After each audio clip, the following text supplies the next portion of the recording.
Um, so we'll get started with today's Adda, which is on the role of hands-on work in learning.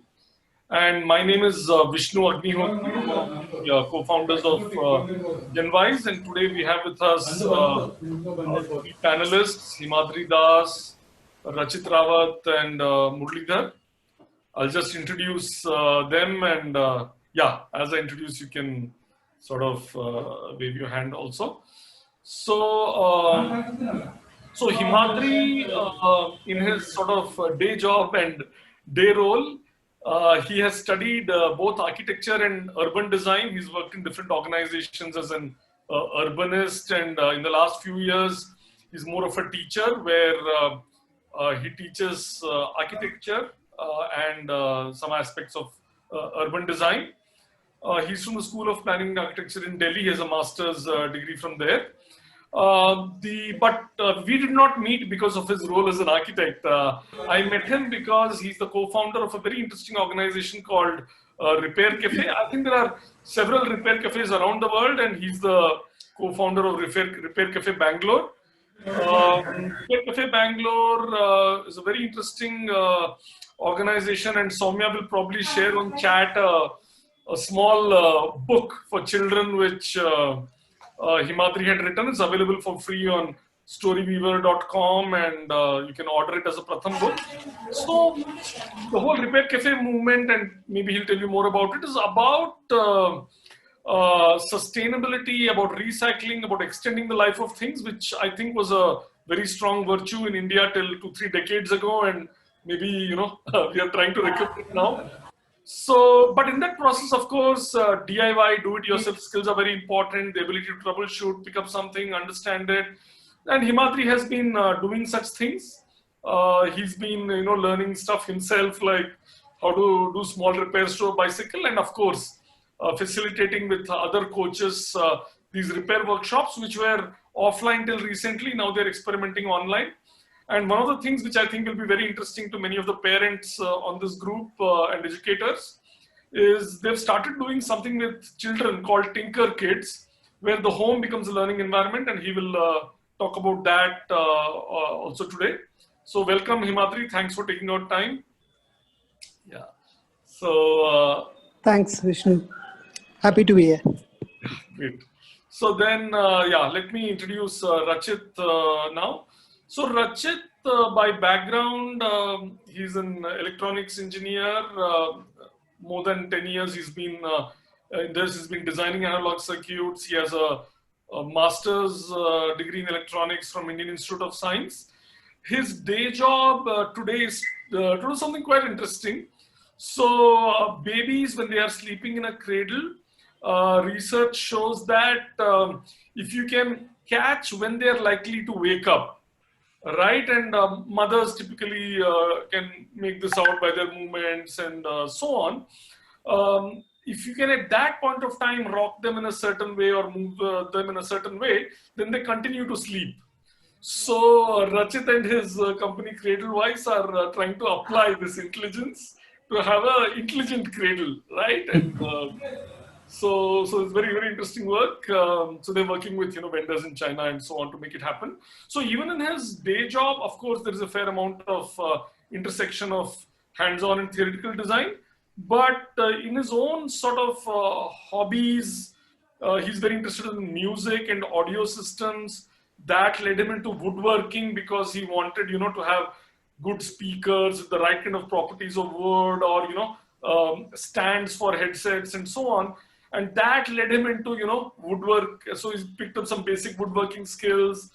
And then as a child, he's been interested in bicycles. So he's been looking at bicycles. He also has an interest in sustainability like Himadri. So he believes the bicycles are a very sustainable sort of mode of transport. So that has led him into various things like the science of a bicycle, how much we may learn science, we may ride bicycles, but we rarely connect the two. So, and then he's taught, yeah, and my job is to catch passionate people who are capable in their field and to, convince them to teach young children, because I think children at a certain age need this kind of mentorship. And Rachit was kind enough to take out 2 weeks and teach a course on electronics in our summer camp last year. So thanks, Rachit. Yeah, so next is Murli. Hello. Murli, yes, Murli is an old friend of mine. We went to IIT Madras together, and he's a metallurgical engineer, which I think is quite irrelevant to what he's doing today, but that's okay. Yeah. And most of the people it is so, yeah. Yeah, for most people it is so, but I think for Himadri and, Rachit. it's a little more relevant than for you and me. Okay. So Murli, of course, has had a very interesting career, mostly in the social sector. So what he's done in the social sector is that he's, 1 second, okay, since I know Murli, I think I will speak without looking at the thing. Okay. So Murli has been in the social sector for a long time. In the early part of his career, he worked on vocational training of young adults, and that is one exposure he had to. I mean, he had his own interest in hands-on skills, but he also looked at how children and street children and people from different segments were learning it. Today, and for the last maybe 10, 12 years or more, he's been involved in the design. He's responsible for the design, manufacturing, and marketing of wooden toys based on the work of traditional artisans in Channapatna. So some of the best Channapatna lac dye based toys you see are from his factory. And of course, as an educator over the last 5 years, I mean, even before that, he was doing some work with teacher training. But in the last 5 years, he's worked very closely with children, offered several courses on mechanical engineering, hands-on stuff, electronics, a lot of things. He loves to work with his hands, paper, wood. And there is a 4-year-old boo-boo near his house who comes to who comes to Murli with, the child loves, pickup trucks and stuff like that. He wants to make it, and Murli and the 4-year-old get together and cut and do all this. Yeah, so that's a sort of introduction to everybody. Yeah, it's nice to know about yourself so beautifully from somebody else. Yeah, so I hope I've helped you understand that better. Yeah. So let's get started with the Adda. We will 20-25 minutes. We will have a conversation with the panelists. I will have a conversation with them. As I have this conversation, feel free to put your questions and comments. My colleague Soumya is also here, and she will, be compiling these questions, and then we will have an interactive session. So my sort of first question to the panelists is, so we do know that hands-on skills are important in like very obvious hands-on professions, right? A craftsman is making something, a guitarist is playing something, a cook is cooking something, but it's sometimes less obvious whether it is in math or in science or history or whatever. So do you see some relation? What relation do you see between hands-on work, learning by doing in so-called academic disciplines? So if you could elaborate on that, if you have some example from your experience, that would be helpful. So whoever wants to go first on this. Rachit? Okay. Yeah. So I think hands-on work and doing things physically is very important for even subjects where we think of them as being primarily academic and not associated with physical skills. So I think one thing that working hands-on something does is it allows the students to see that no domain or no learning that they're doing is independent. They're all connected. And so that's at a fundamental level, it allows them to appreciate and even see the value in all the different disciplines that they're seeing, and start connecting them and realize that what they study in math and what they study in, say, physics is not, they're not operating in silos, and they're not irrelevant to each other. So can you give an example of how it might be?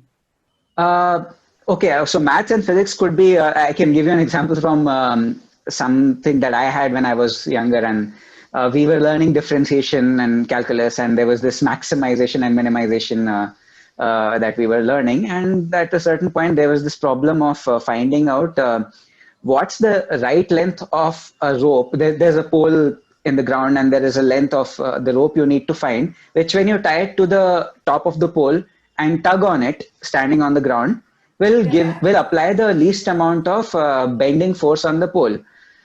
We were supposed to do it by maximizing and minimizing and using torque equations and all. But using the concepts of physics that we had studied, I was immediately able to see it and say that it will be equal to the length of the pole, so that you're standing right underneath it and tugging on it, and there's no bending force on the pole. I was asked how I can be so sure, and then we were made to solve it, which is fine and good. And the result was obviously the same, that it has to be the same length as the pole. So that's, this was in a very academic context. Understanding a different domain allowed me to use that. And what happens is, when you do things hands-on, these connections, they show up themselves, because if you're putting together something, if you're putting together a physical structure, you will have to compute, let's say, the lengths of the different segments and all, and you will use trigonometry there. You will be required to use something like that. And that's just one example. You could have numerous other examples like this, let's say about momentum or propulsion or whatever.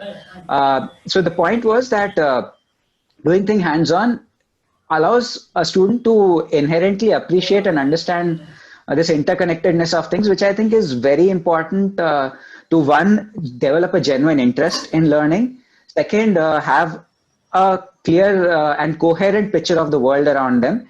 And third, we know that the more links we establish in all of our learning, the better the learnings remain with us, the more we are able to exploit them.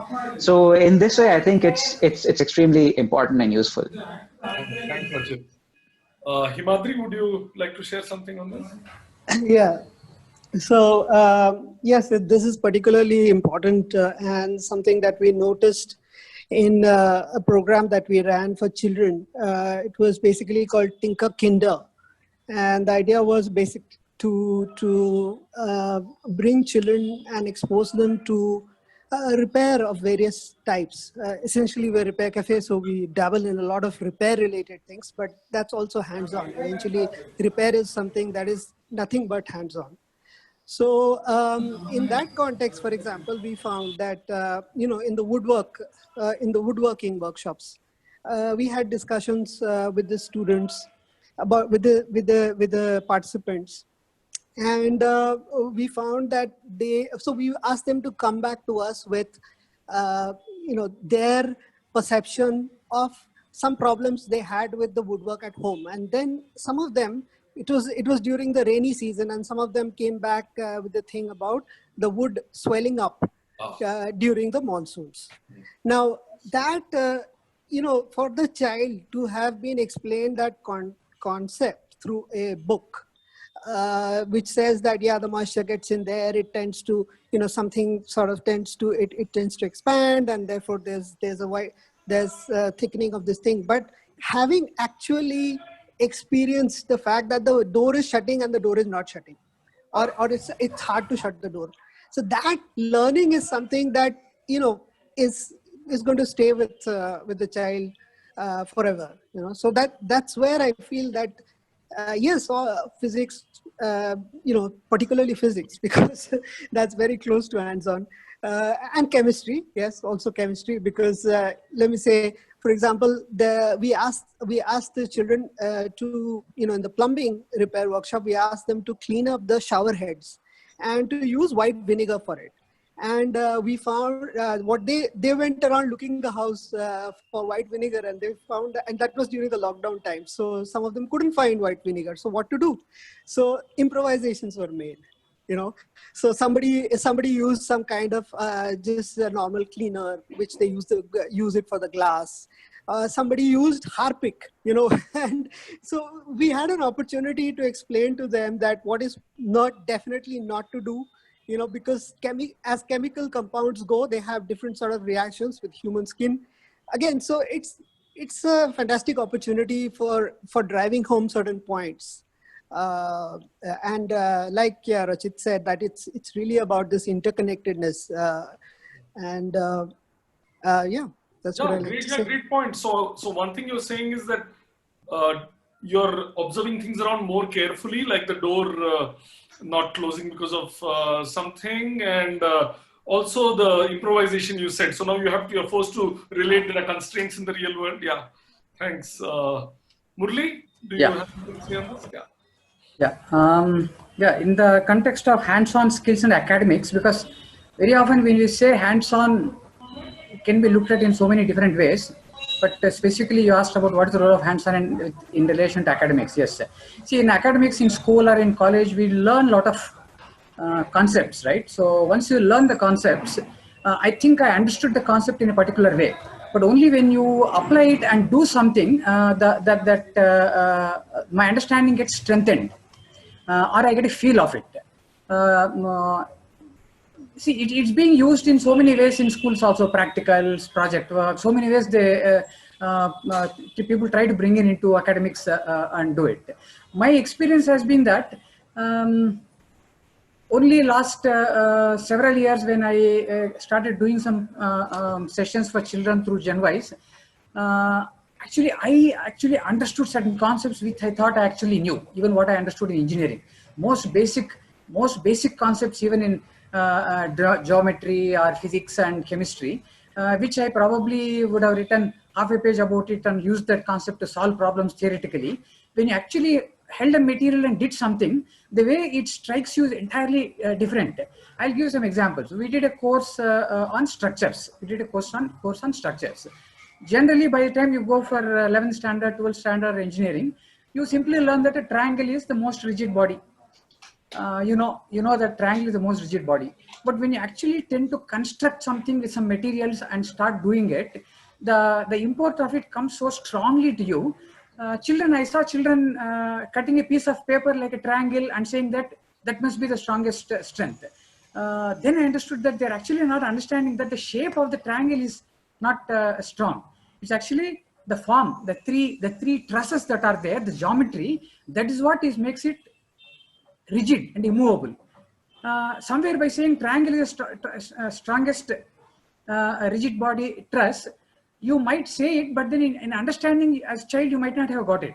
So many things like that when you look at materials. So what I'm trying to say is, when you learn something and then you try to build something using that, the way you deal with the materials, the constraints, like Rachit also mentioned, there are some constraints. You observe things. It is no longer limited to just the mental faculty. You bring in your or other senses, feel, material, etc. I think that this creating certain projects and designing things using this most fundamental concepts is extremely important component in learning, is what I feel. Today we are going more and more towards learning things using gadgets, computers, academic kind of learning. It's definitely is very important, but not at the cost of not doing things on hands. There are certain elements when doing things with hands or as projects with materials, which can never be replaced by gadgets and computer learning. That's what my strong feeling is. Okay. Yeah. Okay. So one thing I want to ask you is, so some of you have worked a fair bit with your hands in different contexts. You also taught courses to children. So one question is that when we say hands-on learning and say intellectual learning or mental learning, uh, is this really a different thing, or is this a false dichotomy? Your thoughts on this? Rachit, you were, I think. Yeah. Okay. So I think this is in ways a false dichotomy, that you can totally separate hands-on learning and theoretical learning. Also, it's true that different people learn in different ways. For some people, they maybe just learning theory might work pretty well, and they are able to translate it easily to the field when they get in the field. but for others it may not be the case. And it doesn't mean that the other student doesn't have the acumen for that subject or the capacity to do well there. It's just that maybe the way they internalize and understand something is more, it requires more of an interaction with whatever they're doing. So I think if you introduce the hands-on component as an inherent part of learning, you make the learning more inclusive and you cater to more students being able to learn in the first place, not just strengthening the learning of certain students. You're possibly bringing more people into the fold of whatever it is that they're learning. And the other thing is, when you actually are trying to do some of this, like live one with your hands, I think it triggers certain parts of our intellect that that may either never be triggered by just studying theory, or maybe they'll be very dormant, or they'll not really be excited unless you start doing something and realize that, okay, I have to place these two things here. I can do it in multiple ways, and these are sort of the advantages and disadvantages, and it can lead you to a entire new train of thought, which can be very stimulating, I think. Yeah. So I find it very interesting what you said, that hands-on work might trigger certain intellectual things. So if any of you, Himadri, Murli, or Rachit, even if you can share, what do you mean by this, hands-on is triggering the intellectual inquiry? I have an example from, I mean, if, okay, I have an example from the course that I... Madhuri also want to share something. Both of you can share, yeah. Okay, fine. So this is from the course that I taught with GenWise. It was an electronics course, and there were these couple of kids who were like, one of the projects that they took up was to make a speaker, and they hadn't studied all of the theory. These were students who had just finished class 9th, standard 9th at most, and they hadn't studied all of the theory that goes in there. So I gave them a few of the basics, and then gave them coils and magnets to play around with and figure out what happens. And it was very pleasantly surprising for me. Some of them were able to figure out that the magnetic fields are additive and subtractive. Like, they were able to change directions and actually observe it. Their aim was to make the speaker loud and make it function with whatever constrained, limited stuff they had. They did not already know that these are additive, or did they know that about the fields? So I don't know if they knew that in advance, but they were able to do experiments there, and I was able to ask them, so what does this mean? And then they had this look of, oh, and like they're adding and subtracting. So I don't know whether... Yeah. So even if they knew it before, yeah, they knew it better now. Yeah. Right, like they were able to, so I don't know whether they did not know it, but even if they did, they were able to like see it in action, and I don't think they're likely to forget it, like based on how they reacted there. Yeah. Great. Yeah. So on this aspect, I do believe that hands-on learning does trigger some part of the intellect, of course, because we are, everything is connected to the brain and all that. But there is some other kind of learning that is, which we tend to, our education system is squarely responsible for killing that kind of learning, and that is basically letting your body learn by itself.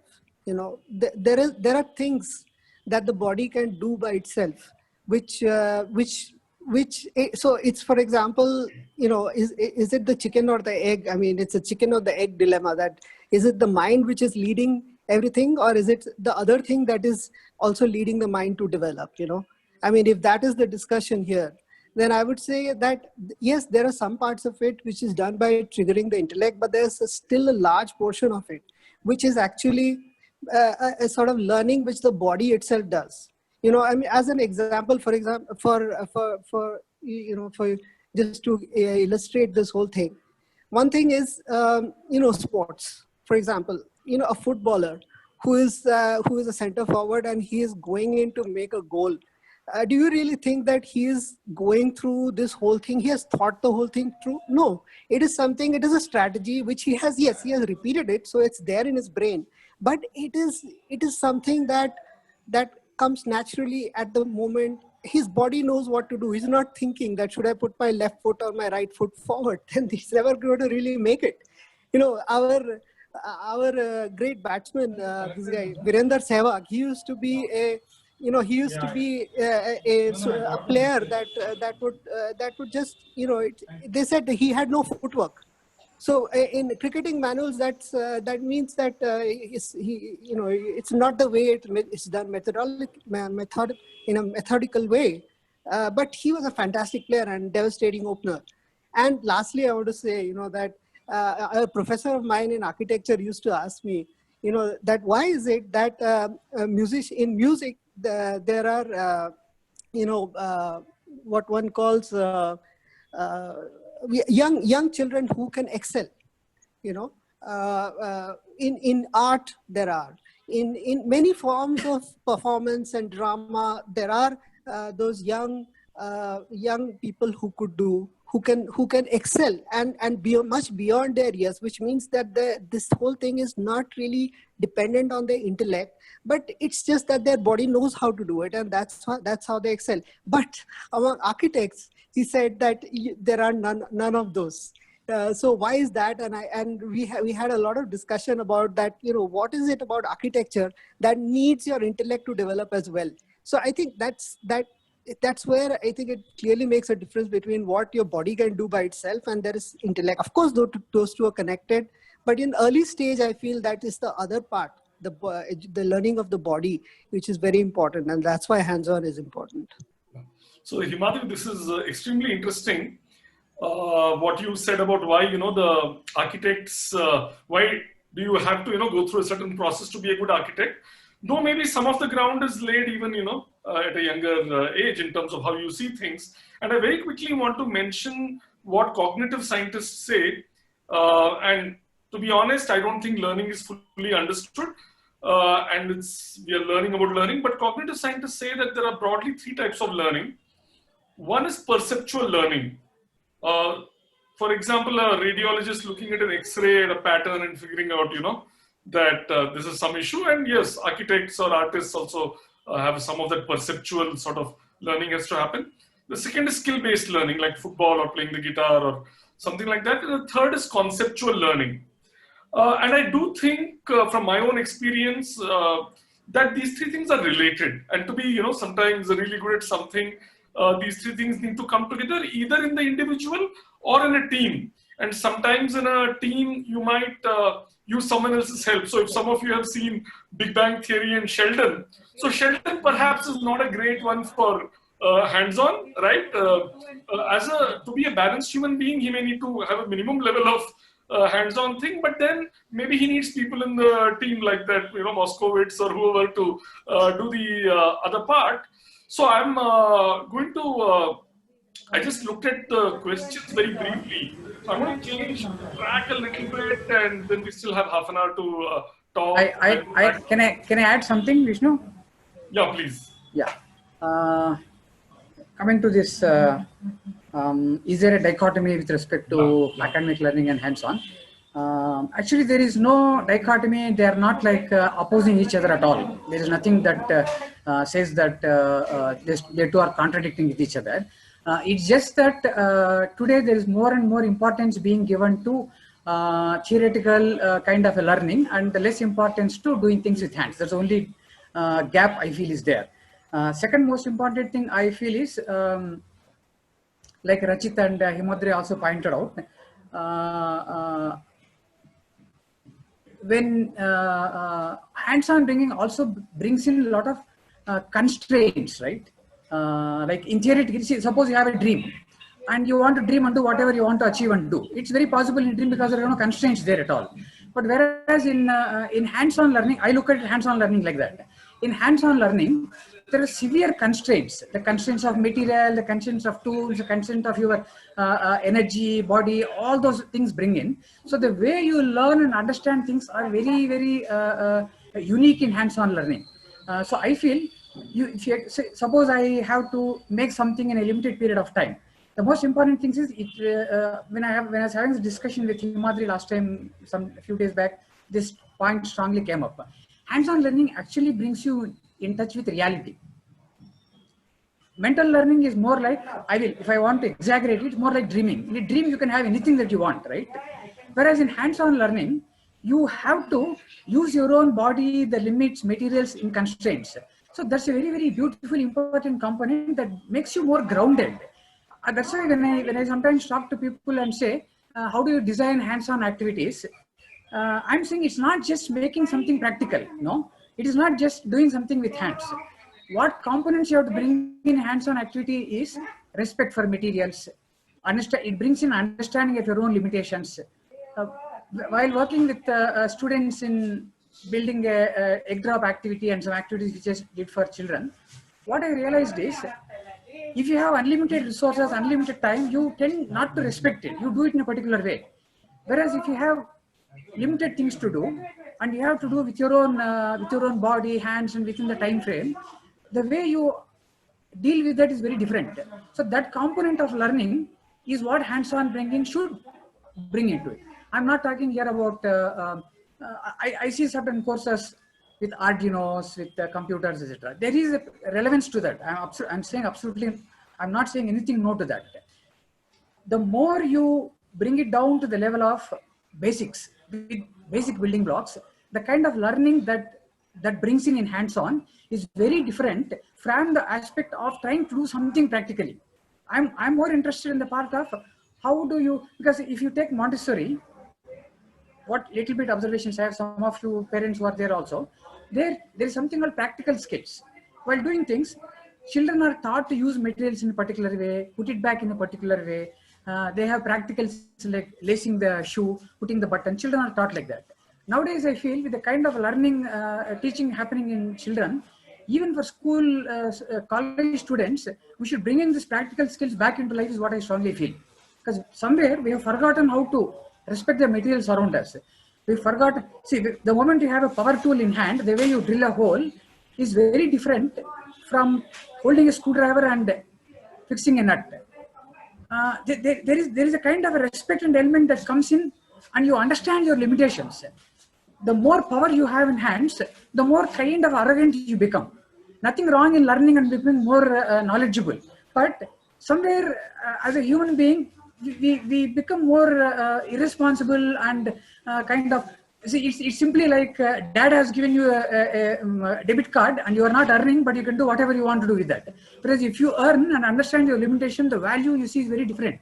So there is that component also that has to be brought into hands-on learning, not just about understanding theory. Understanding theory, practical also is there is important, but these other aspects are also important for us to keep in mind.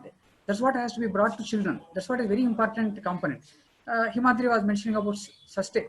You repair materials. Don't throw away something. Don't use materials as if they are available to you in unlimited fashion.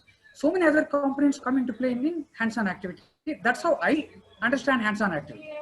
Yeah. That's a wonderful point. Point I wanted the to make. element of reverence is very important, because we can become very casual, right? About just because we have some money or something, we think, we buy this and we throw this away. But yes, I think there is a spiritual element also there, though we may not dwell much on it in this sort of adda.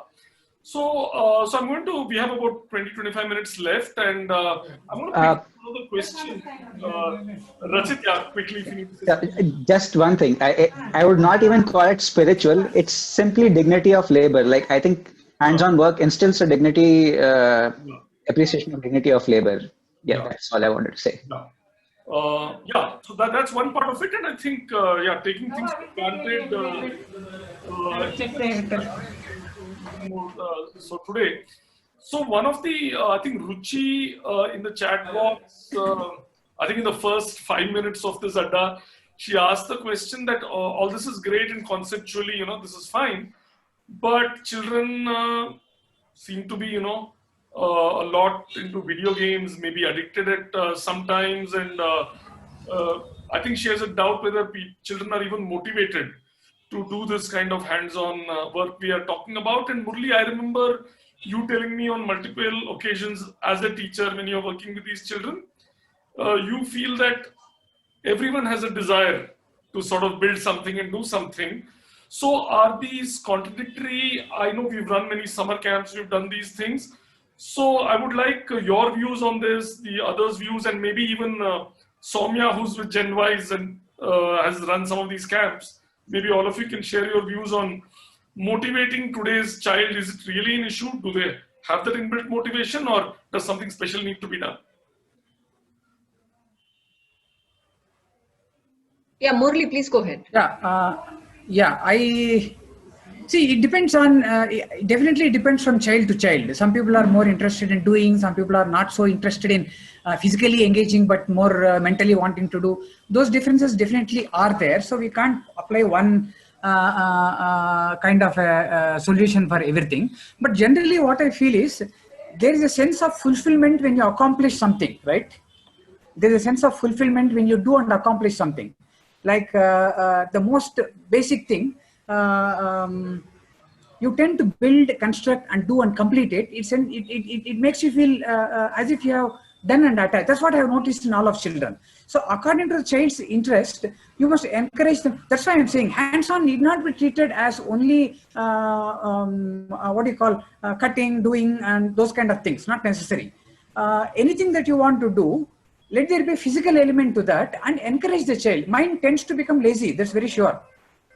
Mind tends to become a little lazy, and you want to take the view of some occasions. I remember back in Reva University, perhaps in 2016 or something, the children were actually, you had brought Johnny from Auroville and you were building these stairs, right?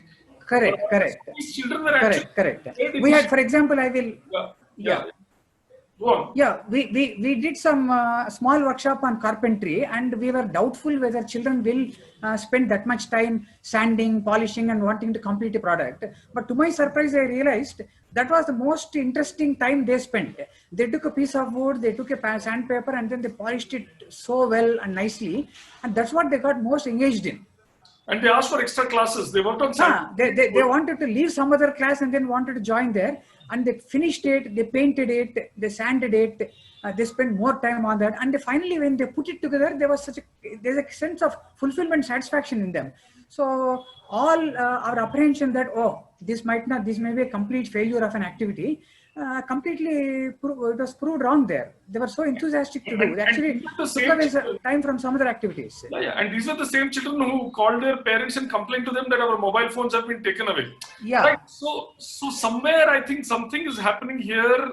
Soumya, maybe you want to comment on this? Yeah, sure. I think Himadri and Murli, sorry, we used to call him Garu, have really nailed down a lot of the points. I think there are many points here. One thing is, if I just go with this video games thing, I think, to just respond to what to do, I would just say that if you take a child who is, I'm assuming this child is 12, 13, supposing. If you take this child outdoors with a group of friends, with some gardening, with some hard labor to do, where there's an adult or two just doing it quietly in the background, and these children have specified tasks and tools available for them to do, I don't see them not wanting to do it at all.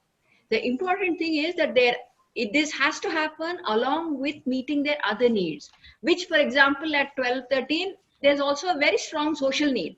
They will not do it with a parent, but they'll be extremely happy to do it with a group of children, a group of adults who are concerned. They'll be extremely happy. That is one sort of general point for this question. But in general, to respond to this hands-on thing, there are so many benefits of this. Let me just say them very, very quickly so as to not hog airtime. First thing, we all have an innate need to create. There is no question about that. Whether we write poetry, whether we make something, we have a need to create, and this really fulfills that need. Second thing, it sort of slows down the head to work at the pace of the hand. So very, very often we meet children more so, and some adults also, who can think extremely fast, but they cannot keep pace with their hands, and therefore they cannot keep pace often with other people. So there's like Vishnu said, like the Sheldon kind of extreme example. I don't think that's a very optimal use of one's own self in terms of living out a fulfilled life. So I think that it forces the slowing down, which I think is very good. The third thing, like Murli pointed out, was that When you're working, actually, there is something called a control of error, which is the term that I will borrow from Montessori, where so for example, unless there is a, unless there is a neuromotor problem, all children learn to walk. Why? Because the ground, gravity, the surface provides consistent feedback every single time. They can only walk in some ways when they will be stable, otherwise they fall. There's no question there. Just like that, materials, when you work with them, whether it's the quality of the material, quality of the tool, quality of the way you work with them, quality of the other supporting surfaces you have, that consistent feedback is necessary for a child to gain a sense of mastery. And that control of error, if it is coming from the environment, from the material, then it need not come from an adult. You don't need an adult to put a tick mark and say 50 on 50, very good, excellent, red star, gold star. You don't need any of that. This child gets the feedback. He can see it's working. He can see it's happening, or he can see it's not happening and fix it. So that control of error is one key thing. Another thing is, like Montessori says, what must be given to the intellect must first be given to the senses. If children do not experience surfaces, textures, sounds, smells, the different materials, different thing on, there is no point giving to the intellect, because then the intellect just takes it. It is not there in the senses. Third or whatever, nth thing is a sense, there's a tremendous sense of satisfaction, like Murli said, when you actually make something. And if small children are already on the road to making something and feeling that sense of satisfaction, then again, like I said, the praise need not come from outside. They don't need to clear that JE with a certain rank. They don't need to get this admission in this college to feel this sense of their worth. And we are so direly in need of people like that to sort of set right all the messes that we have in the world. The final point is, this is also addressing the video question from Ruchi, is that the level of complexity of the hands-on task usually we misjudge. One, and second thing is the kind of task. Some children love to paint, some may love to do Lego, some may love to do moving things, some may love to work with wood, some may love to climb trees, some may like to do gardening. So the more avenues one can give, the child can run with more of it. And with that, I'll just stop. Yeah, thanks, Soumya. I think it was a wonderful primer on child development and what their motivations are. So, Himadri, would you like to say something about motivation towards hands-on? Yeah, absolutely. And thanks, Soumya. There were so many interesting points in there. And I'm not so aware of what Montessori education says, but these are experiences that we had these experiences just the way you described it, particularly in the Repair Cafe in the Tinker Kinder group. We found that children, when we started out this whole program, we were like, okay, we have to, our main concern is that the children have to be interested, otherwise they'll just stop coming, right?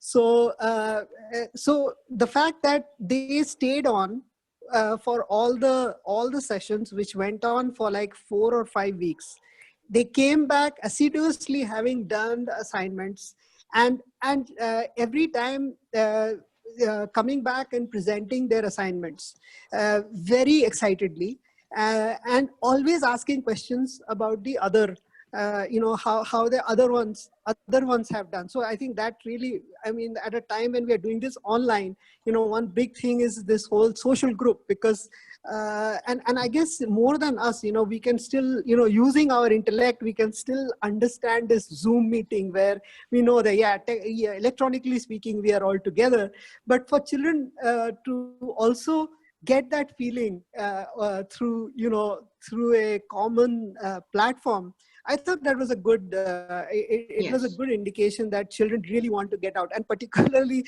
also another thing, I think I must say, was because we were running these classes during the lockdown period. I think children and the old people were the most highly affected, most impacted during the lockdown, because everybody wanted them to stay indoors, And there was need at that point to actually go somehow explore. So if you can't explore outside in your garden or in the park or in your school or somewhere, where do you explore? You explore in the house. And there's a hell of a lot of energy to actually do that. So definitely motivation was not something we found any of those, the children, the 20, 30 odd children that we had on two of our batches. But yes, there was a slight difference in how much it took to, how much you had to crank the motor in the first couple of classes. And I think that came from, the kind of schools they went to. You know what, at the end of the day, it really matters if there is a stimulus to the senses. Just like Soumya said, if the school is providing a certain amount of good stimulus to the senses and not just to the intellect, then I felt, okay, I may be biased or whatever, but that I feel that they were more ready and more motivated to get out of the chair, go running and find the answer and come back and tell us excited. That's what I wanted to say. Yeah, thanks, Himadri. It's quite interesting how both the opportunities in the house as well as the peer group on Zoom or whichever online helped. So there is one question somebody from Facebook has asked, and I think this is a somewhat difficult question to answer. So the question is related to, okay, hands-on learning may be good and I enjoy it and I involve the senses, but does it help to build a meaningful career? Right? It's not going to help me crack the exam. Maybe I'm not, earn like a very large salary because of it. So, I mean, there's a sense that this is all good, but it also takes a lot of time to learn things hands-on, right? The same thing, if you have to learn hands-on, go deep into it, it takes a lot of time. So, yes, so I would like views on this. Everybody, Rachit, your views and I could just quickly, one thing I want to say is, if you look around yourself, how many of us are going through a midlife crisis? How many of us, having gone through good education, so-called the best institutes, at the age of 40, you're like, what the hell am I doing? Sorry for but what am I doing, And that's when people start to think about, what is meaningful. Somebody goes to yoga, somebody does repair, somebody starts singing, I don't know, picks up whatever, sport, running. These days, staying healthy is a big thing, cycling, biking. So, I honestly, I cannot say that, hands-on will help you make the bucks, but it will help you stay sane. You can decide which one is more important. Yeah, I think that's a great point. So I think with respect to this, right, with the relevance of hands-on learning towards making a career and all, it's like you said, it's not a simple question. One thing is that you could be a total specialist, never have done anything hands-on, and you can make a lot of money and be successful in a very conventional assessment of that word. But the point is, it's also risk prone. If you know just one thing, if you are unable to adapt to anything else, it's a risky situation to be in. If you are a generalist, or at least if you're able to adapt quickly to change or to a new challenge, it's a good place to be in generally. I agree. It's statistics. You could get super lucky being a specialist, having no hands-on experience, and still be extremely successful by some measures.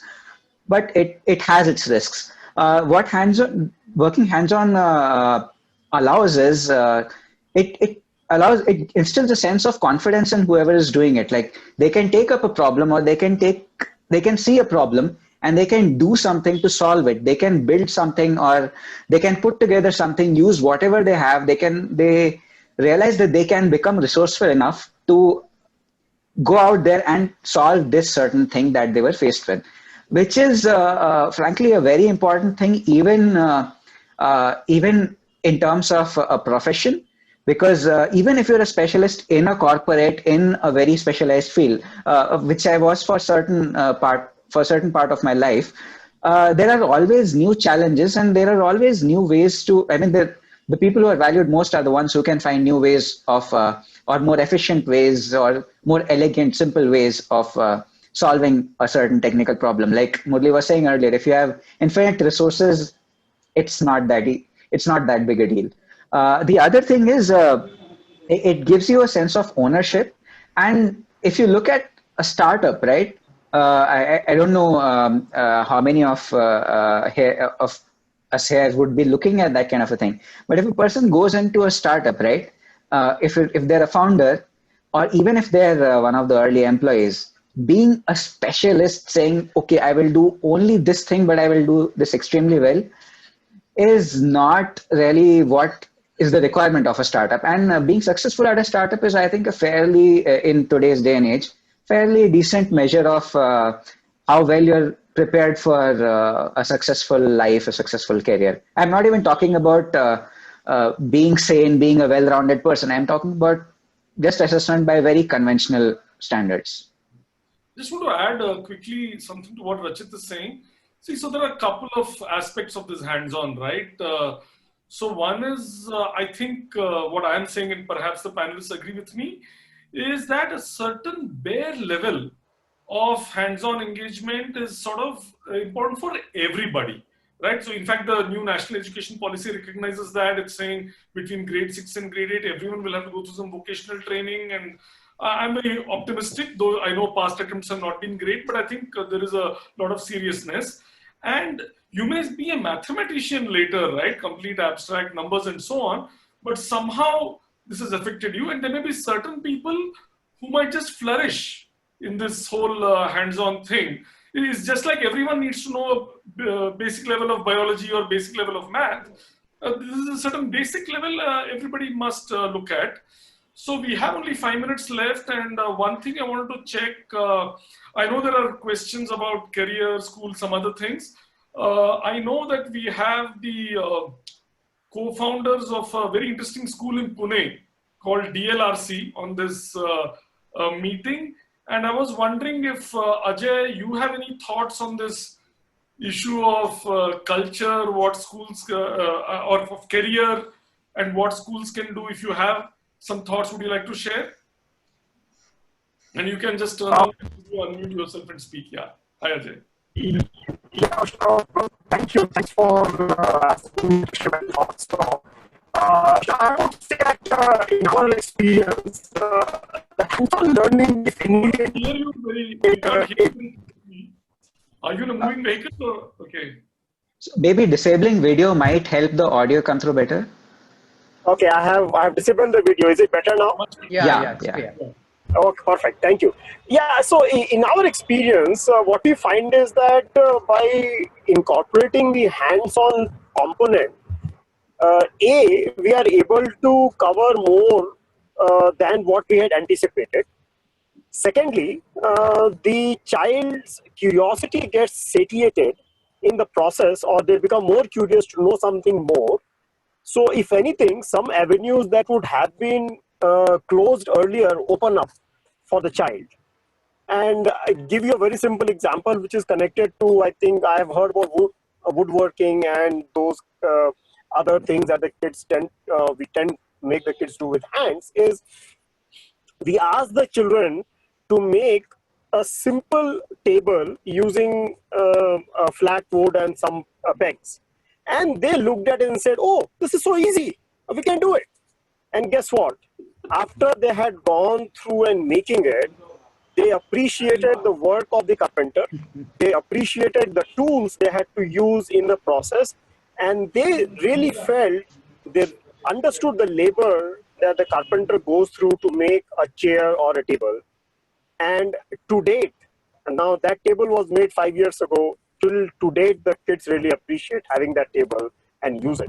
So I feel that the hands-on component, in addition to learning, it makes the kids, those 5 senses we talk about, they become aware of those senses and how to learn from all those senses as opposed to purely visual and auditory.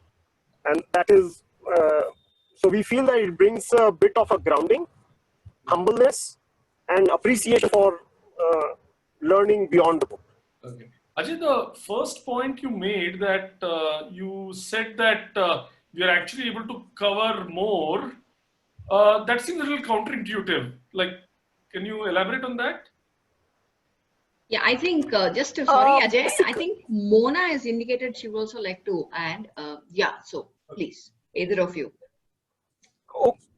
Okay, okay. Well, I will just quickly add on to my point, and then I'll have Mona talk about what she has to share. So I think the reason why I say more, Vishnu, is because what happens is that usually learning tends to be linear because the books tend to be linearly aligned in terms of topic after topic. But what happens when you are doing hands-on, you tend to incorporate topics that are not linear. And as a result, the questions come up and you end up jumping around and you end up covering things that you are not anticipated in the process. And hence, I say that you tend to cover concepts and areas which you may not have planned because the kid has initiated that inquiry. Yeah, I think it makes a lot of sense. What I hear you saying is, while I might not finish chapter 1 by Friday, many other chapters and different things have come into place. So maybe over a period of 1 year, you might actually have learned a lot more. So, Very true. Correct. Mona, Correct. you wanted to And say? I will have Mona add something. So go ahead, Mona. Hello, everybody. This is Mona. I'd like to add to what Ajay was saying. There is this whole idea, of course, and we're all aware of it, is the way Mona, we can't hear you too well. Could you speak closer to the microphone if possible, or louder? Yeah. Can you hear me better now? Yeah, it's a little better. Yeah. Okay, so I was just saying, I'm just going to add to what Ajay was saying. We understand the various types of intelligences, like the kinesthetic and the intrapersonal and the auditory kind of skills that children need and all of that. So what happens with hands-on learning experiences that every child is able to learn. We are not limiting the learning to only the auditory learners or so we're also providing an equal opportunity to kinesthetic learners. That's one thing. The other thing is that every child can learn in all ways also. So when we provide opportunities with hands-on experiences, not only are we providing an opportunity for them to learn through auditory, using their auditory quotient, but they can also, work on using kinesthetic approaches. So, if something they haven't understood in a certain class, when doing it in different ways, they really do understand it. And the third point is that definitely it makes everybody more versatile when we bring in hands-on activities. It is a myth that we only can be successful in our careers if we have academics. Being versatile, like whoever said this earlier in the session, is when we are starting a company, we can't say I can only do this and I'm the best person at this. You can't say that. You have to be able to do all kinds of hands-on jobs. Having hands-on experiences liberate us from our fear of trying new things, because we know that we can do it if we tried. And that is what happens when we use hands-on activities. Thanks, Mona. I think that's a great thing that, liberating us from the fear of trying out new things. So we have run out of time now, and maybe we will, respond to some of the questions we have not been able to respond on email. But very quickly, I would like the panelists, if they can take 30 seconds each to share any tips they have for parents on, what could they do to encourage children to add this dimension of some hands-on exposure. Should I go? Yeah, please, Himadri. Okay, so the reason I'm going first is because we had this question coming up a lot when we were doing the Tinker Kinder program again. And the only sort of thing that we kept coming back to again and again is that, cleaning and maintenance. I think if children at a very young age are exposed, because we are always, that's cleaning and maintenance needed for the house, needed for what gadgets you have, whether it's a cycle, whether it's your clothes, whether it's books, whatever. I think the first and a very fundamental way of introducing children to hands-on would be to begin with maintenance and caring for your things, cleaning them from time to time, And that's one way we found that we could introduce people to their own things in a manner that was which would throw some new light on whatever they've had for so many years. Because the very act of, for example, cleaning their cycle and finding out that, oh, there is that extra lever there, or that, yeah, there is some little wire which doesn't really go back to the back wheel, or some other thing, or how many spokes are there in the cycle wheel. So this sort of questions, it just deepens the understanding of a thing that you already have. So I think very clearly that would be a way to begin. At least that's the way we did. Yeah, thanks, Himadri. I think it's great to use the immediate environment. Murli, Rachit, do you have any? Yeah. I will like to say that. See, when there's an environment, children will tend to participate. That is one aspect of it. Like in a school or the other Dalmia said, if there's a group of children, they tend to participate. But at home, what to do is a question. If that question is there, I feel that it's not necessary that every child is actively wanting to do that. But like everybody taught us as children to brush our teeth and take a bath, I think it's also necessary for parents to get the children to get engaged and do something. One most important point is where, like Himadri said, environment around is the most important thing where they can relate to. So I may be lazy and may say I don't want to do, but the parents have to coax them a little bit and do. Over a period of time, that habit builds and you learn. It's not necessary that naturally you take inclination to that. I'll want to sleep around till 10 o'clock in the day because that may be they want to do. But then parents have to take that in the home atmosphere. The moment you give a workshop or this thing, they go and participate. That's a different matter. But at home, it is the responsibility of the parent not to do everything for the child, but ensure that the child, push the child a little bit to do. I think that the training is, every animal gives the training to its offspring, right? So why should we not do that? We should do it. We should not make it easy for them and say, watch the movie, watch the gadget, whatever you want to do. No, not necessary. You appreciate it when you grow up. So you have to take that little extra pain to make them do. I will say follow Himadri's session and maintenance. Yeah. Maintenance is the best thing to start doing. No, and Murli, I suspect that most children actually initially enjoy this because I have not seen any 1.5-year-old who doesn't like to mop the floor or, sweep the floor. So at a very young age they do. At a very, very young age they do. They want him to do. But when you go into middle school, high school, somewhere the other things creep in. So you have to continue to do that. Sure. As a young child, every young child will want to do. Walking, crawling, mopping. Even a sweeper's child outside the road, the child will start sweeping along with the corporation worker on this thing. We can see that. They enjoy doing it. Yeah, thanks, Murli. Yeah, Rachit? I think like all other teaching and learning that happens with kids, leading by example is important. And it's not easy for parents, and I understand that with the current times, it's probably even harder, but it is what it is. I think if there's an environment of that promotes getting your hands dirty and rolling up your sleeves and getting down into things and doing them, I think it will encourage kids. One, it's a ready opportunity there for them to join in, participate, and sometimes the parents and the kids can learn together. They can explore, both learn something together. I'm sure a lot of us have a lot of things in our house, like Himadri was saying, that we don't understand and can learn about. So I think it's not going to be easy for the parents, but they have to understand the needs of the kids, and it's just one of the things I think they have to do. This is their parents, they have to do it. Yeah, thanks, Rachit. Soumya, you wanted to say something? Yeah, just one quick thing, which is that I think as parents, I think we should allow children to make mistakes. Whether they are cooking, whether it's electrical, whether electronic, whether mechanical, plumbing, let them make mistakes. Let us not be, too protective of our stuff, and so they will make mistakes. That's the way to learn, especially when you're hands-on. No child learns to walk without falling, right? So they will make mistakes, and we should be okay with it. That's a small thing I'd like to add to everything that the three of them said. I think that's a great point. I think if children are quiet, perhaps, we didn't let them speak whatever they want to speak. If they are not working their hands, perhaps, it is something like a fear of failure. And we've seen this. So I'm going to stop here. Thanks so much for taking out time on a Saturday morning and remaining engaged through a 1-hour conversation.